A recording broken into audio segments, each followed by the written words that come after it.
followed up. When you talk about political correctness, should a Muslim buying ammunition and weapons get extra scrutiny? I don't know about that. I think right now we have some pretty big problems, and there are problems coming out of radical Islamic, the radical Islamic groups. You have a very, very strong group of people that is radical Islamic, and that seems to be a problem. You said you would check respectfully the mosques. How do you respectfully check a mosque? Well, you do as they used to do in New York prior to this mayor dismantling. By the way, if you go to France right now, they're doing it in France. In fact, in some instances, they're closing down mosques. People don't want to talk about it. People aren't talking about it. But look at what they're doing in France. They're actually closing down mosques. Can I ask you just a bottom line question before we move on? You like to speak plainly. In December, we talked and you said there possibly should be profiling. Just as a bottom line here, are you talking about increasing profiling of Muslims in America? Well, I think profiling is something that we're going to have to start thinking about as a country, and other countries do it. And you look at Israel and you look at others, and they do it, and they do it successfully. And, I hate the concept of profiling, but we have to start using common sense, and we have to use our heads.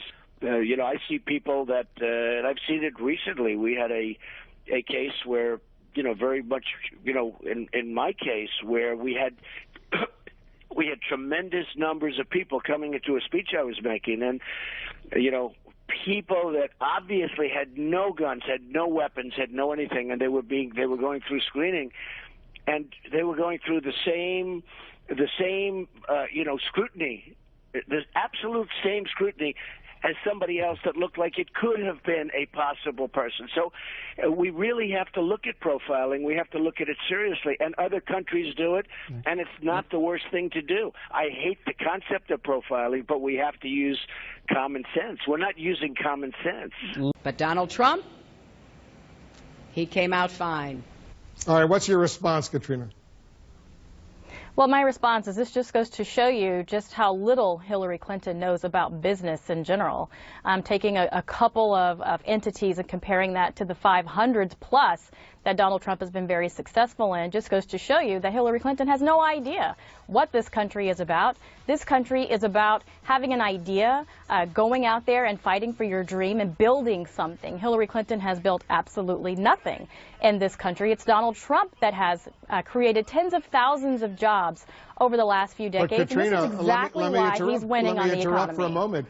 Yes, he's created a lot of jobs. He's been a successful businessman, but you got to admit there's a whole list, not just a short list, a long list of companies that have failed where he's had to file for bankruptcy. No, it's actually not a long list when you're looking at all of the businesses that Mr. Trump has been in. And look at Walt Disney. He wasn't successful in all of his adventures. Look at Henry Ford. These are successful business people who try things, entrepreneurs. And let's look at the facts here. Okay. As we move forward in this fight, we have to wield another weapon alongside our airstrikes, our military, and our counterterrorism work, and our diplomacy. And that's the power of our example. Our openness to refugees fleeing ISIL's violence. Our determination to win the battle against ISIL's hateful and violent propaganda, a distorted view of Islam that aims to radicalize young Muslims to their cause.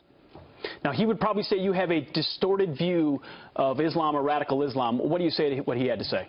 I'll tell you what I say. I can't even believe that he's saying it. It's inconceivable that he's saying it. Open borders, everything he said there is absolutely, you would almost say it's disgraceful. You can't even imagine that a man could make those statements, especially a president of this country. We need protection. We need borders. We need on the southern border, we need the wall. The wall's going to get built, and Mexico's going to pay for the wall, by the way, just in case anybody has any questions. And it is disgraceful that he could say this, and especially when he talks about coming in from the Middle East, frankly, even more so, where they're undocumented. We have no idea where they come from. We have no idea who they are. And you saw what, a few months ago in California, you saw what two radicalized young people could do. The two people got married, killed their co-workers. San Bernardino. It is just insane what this man is saying. We need to either transition into terror or we need something else, because we have to get countries together. You see what happened with Brussels, where they had absolutely no intelligence having to do with people living in their own country. They have no coordination with other countries. There's zero coordination that they had with other countries, and it was ridiculous. I mean, I knew more about Brussels than Brussels knew. I was the one that predicted this was going to happen in Brussels and was criticized by the New York Times for it, and now everybody's saying I was right all over Twitter. So, I mean, we need to modernize NATO, at a minimum modernize it, but certainly we shouldn't be paying for the kind of it. We're paying disproportionately so much, and we're a nation that owes $19 trillion, and we just can't keep doing this. As far as strength, nobody has more strength on the borders than Donald Trump. I have Sheriff Joe Arpaio supporting me. Right. Nobody has the strength that I have on the borders, and nobody has the strength that I have in the military. Ted is actually weak on that. And you're right. My policy is America first. And it'll always be America first. The vote to leave the European Union is seen by many as a harbinger for Trump's nationalist, anti-immigration message and a blow to Hillary Clinton. If I were the Clinton campaign and Hillary Clinton this morning, I would be very worried after watching this vote in the course of this. The enthusiasm was obviously among the same voters that Donald Trump is counting on in this country. Well, she's always misread everything. I mean, no, if you think, she's misread this, and I was surprised that she was so bold. Clinton tweeted this morning, "Our first task has to be to make sure that the economic uncertainty created by these events does not hurt working families." Les Trent is with Trump at the Scottish golf course, which is overseen by son Eric. A lot of people in the States are saying, did you really have to be here for this? Yeah, I mean, because you know why I'm here? Because I support my children. You could have done this today by yourself. Yeah, he's here to support me, though. I mean, it's all about family. You've seen me at every single debate. I haven't missed a single one. I'm always by his side, and he's always by my side, and that's what family is all about. Trump's visit is sparking controversy, with one protester dumping golf balls painted with swastikas. Trump staffers scramble to pick them up. Donald Trump is, as you guys know, an epic clown. So he has trouble understanding what the rules are, what the laws are, and if he does understand them, he doesn't give a damn. Boy, we have an excellent example of that today. So he's going around the world soliciting foreign donations from foreign leaders, people who are in parliament, people who are legislators. What? You can't take money from foreigners, let alone asking foreign leaders for money. What a weird, bizarre thing to do. Let me give you the details. Campaign Legal Center filed a complaint Wednesday with the Federal Election Commission, which prohibits the foreign nationals from contributing, donating, or spending funds on any U.S. elections. Now, anyone running knows that, but Donald Trump either doesn't know it, like he didn't know what a ground game was before Iowa, doesn't know how to get out the vote. He doesn't know the most elementary things in the world. So there is some chance he doesn't know. But at the end, you'll see, he actually, if he didn't know in the beginning, he knew at the end and he did it anyway. So he goes to legislators from Australia, Iceland, Denmark, Finland, United Kingdom, and Scotland. And he says, all right, can you guys give me money? What? And some of them are conservative. Some of them are liberals. They're like, are you mental? That's a violation of your own laws. And why would I give you money? Okay, so a Scottish member of parliament revealed that Trump's campaign had solicited her by email for campaign funding, which she said was then followed up with a second plea from the candidate's son, and he reportedly asked officials in other countries to donate as well. Now, I want to give you their reactions because this is wonderful.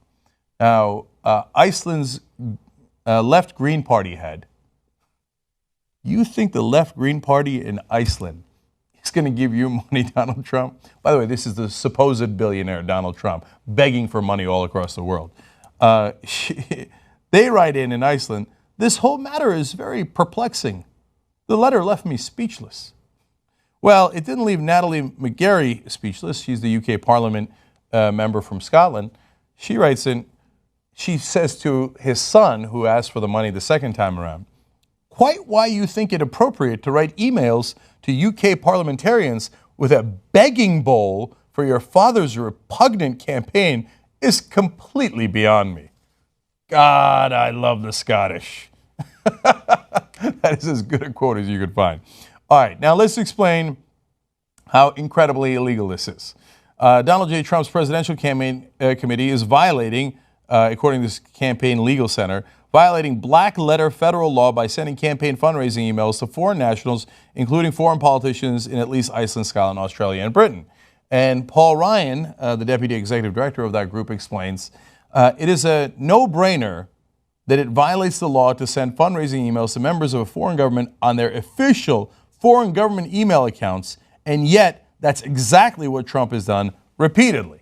This is basically Trump saying, look, the FEC never investigates anything. To be fair, Hillary Clinton violated FEC laws, or her super PAC seems to have clearly done it. That's a story we reported yesterday. It's federal contractors are not supposed to give money to these presidential candidates, except federal contractors are giving her hundreds of thousands of dollars, and they're like, what are you going to do about it? There's nothing you're going to do about it, right?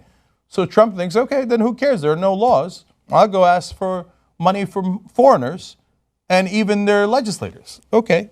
The developer is actually a friend of mine, but he didn't want to build this building either. If you look back at the records, I mean, when it was first foisted upon him, Larry Silverstein is a great guy. He's a good guy. He's a friend of mine, but he didn't want to build this pile of junk. And it's a shame. It's really a shame. Follow the money.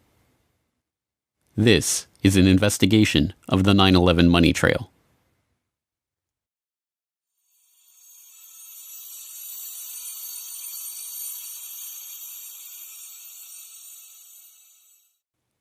In 1998, the Port Authority of New York and New Jersey agreed to privatize the World Trade Center, the complex of office towers in Lower Manhattan that they had owned and operated since their construction in 1973. In April 2001, an agreement was reached with a consortium of investors led by Silverstein Properties, and on July 24, 2001, Larry Silverstein, who already owned World Trade Center Building 7, signed a 99-year lease for the Twin Towers and Buildings 4 and 5. The lease was for $3.2 billion and was financed by a bridge loan from GMAC, the commercial mortgage arm of General Motors, as well as $111 million from Lloyd Goldman and Joseph Kerr, individual real estate investors. Silverstein Properties only put down $14 million of its own money. The deal was unusual in a variety of ways. Although the Port Authority carried only $1.5 billion of insurance coverage on the WTC complex, which earlier that year had been valued at $1.2 billion, Silverstein had insisted on doubling that amount, insuring the buildings for $3.55 billion. Silverstein's insurance broker struggled to put that much coverage in place and ultimately had to split it among 25 dealers. The negotiations were so involved that only temporary contracts were in place for the insurance at the time the lease was signed, and by September the contracts were still being finalized. Silverstein's group was also explicitly given the right to rebuild the structures if they were destroyed, and even to expand the amount of retail space on the site if rebuilding did take place. Within hours of the destruction of the Twin Towers on September 11th, Silverstein was on the phone to his lawyers, trying to determine if his insurance policies could construe the attacks as two separate insurable incidents rather than one. Silverstein spent years in the courts attempting to win $7.1 billion from his $3.55 billion insurance policy, and in 2007 walked away with $4.55 billion, the largest single insurance settlement ever. As soon as the deal was announced, Silverstein sued United and American Airlines for a further $3.5 billion for their negligence in the 9/11 attacks, a claim that was struck down by the courts but is still on appeal. Perhaps even more outrageously, in a secret deal in 2003, the Port Authority agreed to pay back 80% of their initial equity in the lease, but allowed the Silverstein Group to maintain control of the site. The deal gave Silverstein, Goldman, and Kerr $98 million of the $125 million they put down on the lease, and a further $130 million in insurance proceeds that were earmarked for the site's rebuilding. In the end, Silverstein profited from the 9/11 attacks to the tune of $4.5 billion and counting. We want to rebuild the World Trade Center as the World Trade Center, but better.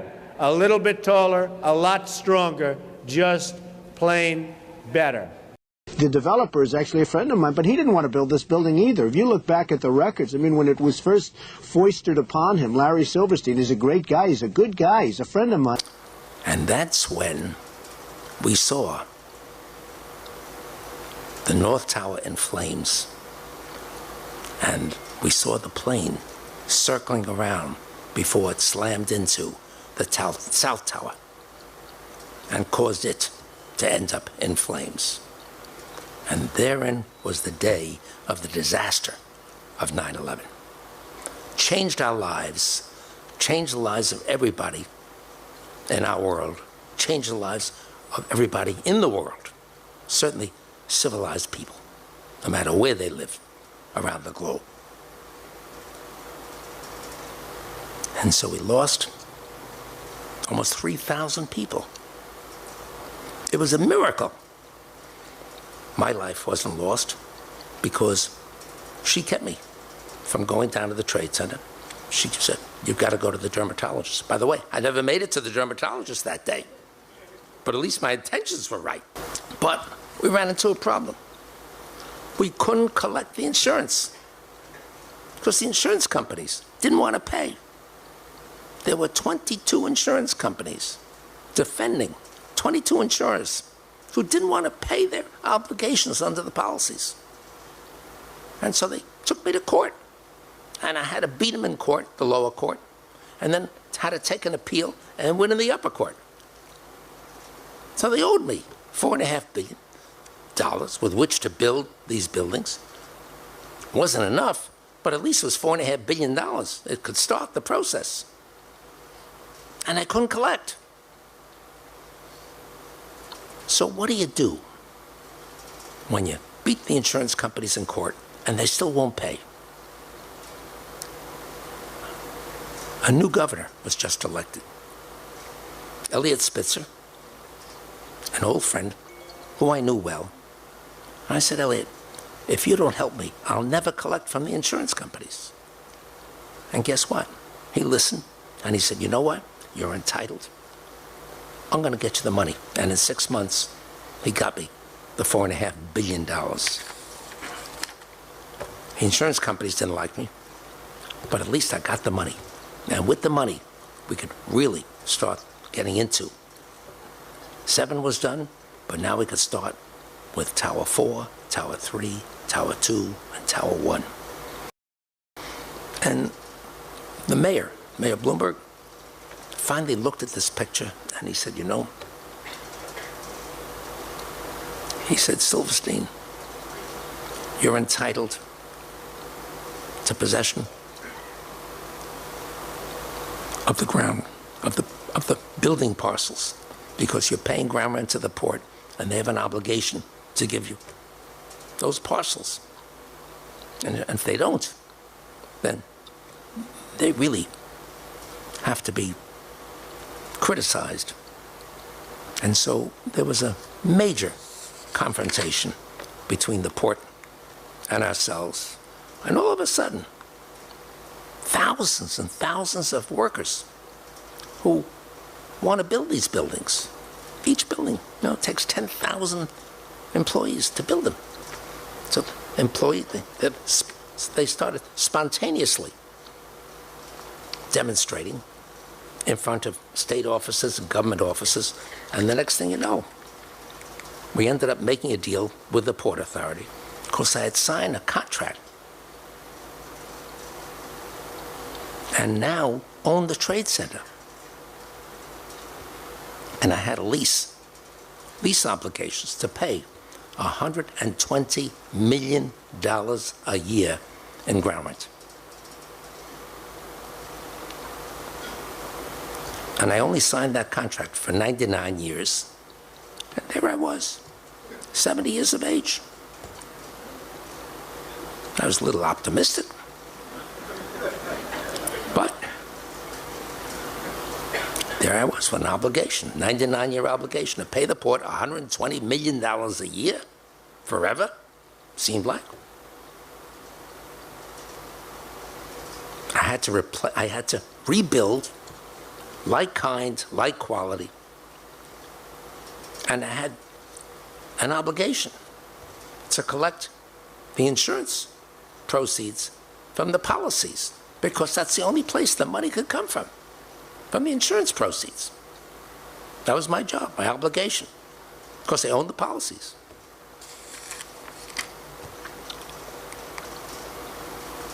And you could see what happened. You could see the devastation. You could see the obliteration. Everything came down. plus 7 World Trade Center. It wasn't part of the Trade Center, but it was right north of it. And when the antenna came down from the top of the North Tower, it went right through the facade of 7 World Trade Center. Started a fire, and by the end of the afternoon, the building just collapsed. Fortunately, no lives were lost in 7 because there was enough time between when the fire started in that building and the time it collapsed to make sure nobody was left in the building. I remember getting a call from the fire department commander telling me that they were not sure they were going to be able to contain the fire. And I said, you know, we've had such terrible loss of life. Maybe the smartest thing to do is pull it. And they made that decision to pull, and then we watched the building collapse.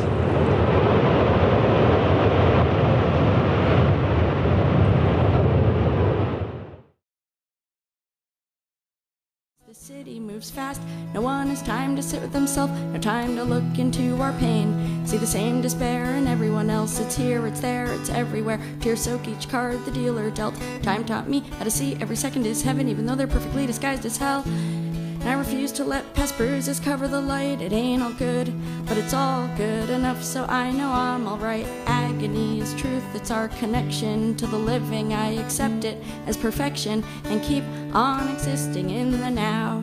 I can only build if I tear the walls down. Even if it breaks me, I won't let it make me frown. Falling, but no matter how hard I hit the ground, I'll still smile. I can only build if I tear the walls down. Even if it breaks me, I won't let it make me frown. Falling, but no matter how hard I hit the ground, I'll still smile. Ear to ear, as if that's all I'm here for. Despite the wars founded by the rich, funded by the poor, kids barely 18 are dying, so billionaires can make more. Elsewhere, hungry mothers watch the baby starve to death in a beat-up shack on a dirt floor. The aged professor quotes freedoms without a path, and now he dresses like a widow, preaches love is dead in every class, but curiosity killed the cat, taught the dog in him how to act, burned his bridge to Jill, so he tries to drown that guilt with a bottle of Jack, and self-proclaimed rebels say you must oppose the system, you've gotta take a stand.